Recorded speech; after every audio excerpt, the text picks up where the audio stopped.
groupe.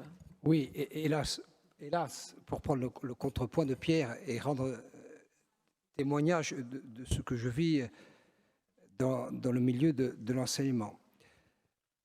2 chiffres et une anecdote, parce qu'il y aurait beaucoup à dire sur les efforts indiscutables qui ont été faits depuis quelques années sur ce sujet. Premier chiffre que nous avons eu à partager avec Antonia Luciani, la conseillère exécutive, sur le prix Feminichance, qui révèle quoi, mon cher Pierre? Que 70% des filles en classe de terminale s'investissent dans des filières, il n'y a plus les filières originelles type bac, mais on peut regrouper les choses, dans des filières scientifiques. Seuls 30% d'entre elles poursuivent des études scientifiques. Donc vous avez le phénomène de l'autocensure. Quand on est fille, on se dit « c'est pas fait pour moi ».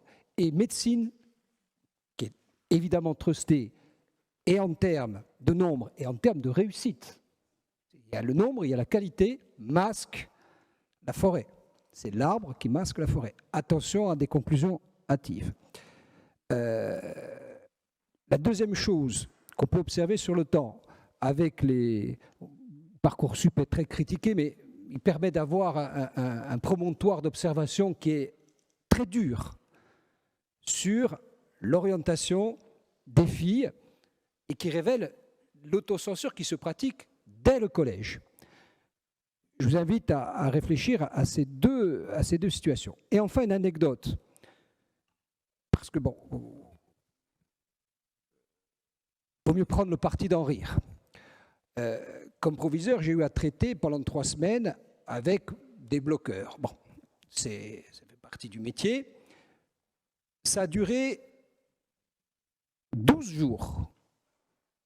12 jours, j'ai demandé aux élèves présents de choisir 6 d'entre eux, qui correspond à peu près à la taille du bureau, qui permet d'écouter et de recevoir les gens. Pendant 12 jours, j'ai laissé faire jusqu'au 10e jour. Du 1er au 10e jour, c'est 6 mecs qui sont venus. Le 11e jour, je dis, il n'y a pas de problème. Regardez étonnamment. Donc c'est spontané, il n'y a pas on est sur des réflexes spontanés.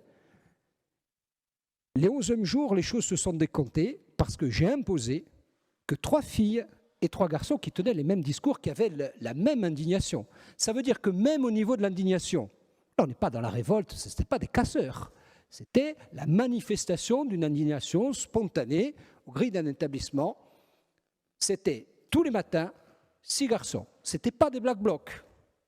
Qu'on laisse la violence la plus aboutie à des garçons, c'est quelque part des expressions résiduelles de virilité. Mais là, il s'agissait de venir discuter des raisons pour lesquelles on était devant et comment on allait organiser les choses de la façon la plus intelligente possible. Ça veut dire qu'y compris le registre de l'indignation, inconsciemment, occupe d'abord les consciences des mecs et pas des filles. Et ça en dit long sur le travail qui reste à parcourir, par les outils institutionnels qu'on met en œuvre, et encore une fois, ils sont indiscutables, mais il y a encore beaucoup de chemin.